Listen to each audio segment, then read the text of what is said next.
நம்மளுடைய மறைந்த முன்னாள் முதலமைச்சர் செல்வி ஜெயலலிதா அவர்களின் அண்ணன் மகளான தீபா அவர்கள் தனிக்கட்சி தொடங்கியிலிருந்தே பல விமர்சனங்களுக்கு ஆளாகி வந்துட்டு இருக்காங்க.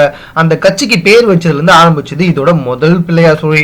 ஆமாங்க, அந்த கட்சியோட பேர் என்ன அப்படின்னு சொல்லி பாத்தீங்கன்னா எம்ஜிஆர் அம்மா தீபா பேரவை. இத பல அரசியல் தலைவர்களும் பல கட்சி தலைவர்களும் வந்துட்டு கிண்டல் செஞ்சு வந்துட்டு இருக்காங்க. எம்ஜிஆர் அம்மா தீபா பேரவை முதல்ல அதாவது இந்திய வரலாற்றிலேயே அவங்களுடைய பேர்லயே கட்சி ஆரம்பிச்சது இதுதான் முதல் தடவை அப்படின்னு பல பேர் வந்துட்டு தீபா மீது குற்றம் சுமத்தியா வந்துட்டு இருக்காங்க. அது மட்டும் இல்ல, தீபாவுக்கு அரசியல் பத்தி என்ன தெரியும்? இதுவரைக்கும் தமிழ்நாட்டில் இருக்கும் அரசியலை பத்தி தீபாவுக்கு 1% கூட தெரியாது. அது மட்டும் இல்ல, தமிழ்நாட்டில் நடந்து வரும் போராட்டங்களுக்கும் தமிழ்நாட்டில் நடந்து வரும் பிரச்சனைகளுக்கும் எதிர்த்து ஒரு முறை கூட குரல் கொடுக்காத தீபாலாம் வந்துட்டு எப்படி தேர்தலில் நிக்க முடியும், அவங்களை எப்படி வந்துட்டு முதலமைச்சராக ஏற்றுக்கொள்ள முடியும் அப்படின்னு சமூக வலைதளத்தில் பலர் தங்களுடைய கருத்துக்களை தெரிவிச்சு வந்துட்டு இருக்காங்க.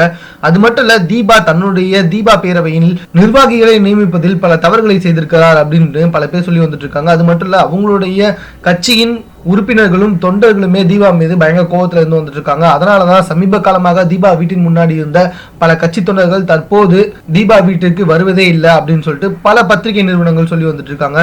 நிர்வாகிகள் நியமிக்கும் போது தீபா தன்னுடைய குடும்ப உறுப்பினர்களையே கட்சியின் உறுப்பினர்களாக நியமித்தது அந்த கட்சியின் தொண்டர்களுக்கு பிடிக்காத காரணத்தினால தீபா வீட்டு முன்னாடி பல போராட்டங்களும் பல அடிதடிகளும் நடந்து வரவே வந்துட்டு இருக்கு. அவ்வளவு எதுக்கு ஒரு பெண் தீக்குளிக்க கூட முயற்சி செய்து தீபா வீட்டு முன்னாடி மிகப்பெரிய பரபரப்பை ஏற்படுத்தியிருக்காங்க. இந்த நிலையில தீபாவுக்கு எதுவுமே தெரியாது அப்படின்னு அவங்களுடைய கட்சி தொண்டர்கள் அவங்களுடைய கணவர்கிட்ட பல பேர் பேசி வந்துட்டு இருக்காங்க. மேலும் தீபாவுக்கும் அவங்க கணவருக்குமே வந்துட்டு பல பிரச்சனைகள் இருந்து வந்துட்டு இருக்கு.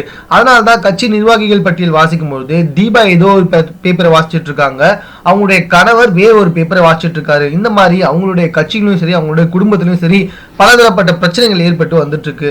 அது மட்டும் இல்ல, தீபாவுக்கும் அவங்களுடைய கணவருக்கும் தற்போது கருத்து வேறுபாடுகள் இருப்பதாகவும் அவங்க 2 பேர் விவாகரத்து கூட வாங்கிக்கிறதுக்கு வாய்ப்பு இருக்கு அப்படின்னு சொல்லி அவங்களோட குடும்பத்தை சார்ந்த பல பேர் பேசி வந்துட்டு இருக்க நிலையில நேற்று நம்மளுடைய தீபாவுடைய கணவர் என்ன செஞ்சிருக்காருன்னா ஒரு தனி கட்சி தொடங்க போவதாக அனௌன்ஸ் பண்ணியிருக்காரு. எதுக்காக அப்படி சொல்லியிருக்காரு அப்படின்னு சொல்லி பாத்தீங்கன்னா, தீபாவுக்கு சரியான ஆளுமை திறன் கிடையாது, அவங்க தீபா பேரவையை நடத்திட்டு போட்டோம், நான் தனியா கட்சி தொடங்கி கட்சி நடத்திக்கிறேன், அதுதான் அஇஅதிமுக தொண்டர்களின் விருப்பமும் கூட அப்படின்னு சொல்லி சொல்லியிருக்காங்க. தன்னை பார்க்க வரும் தொண்டர்கள் அனைவருமே நீங்க தனியா கட்சி ஆரம்பிங்க அப்படின்னு சொல்லி சொல்றதுனால மக்களின் வேண்டுகோளுக்கு இணங்க தான் நான் தனியா கட்சி ஆரம்பிக்க போறேன் அப்படின்னு சொல்லி சொல்லியிருக்காங்க.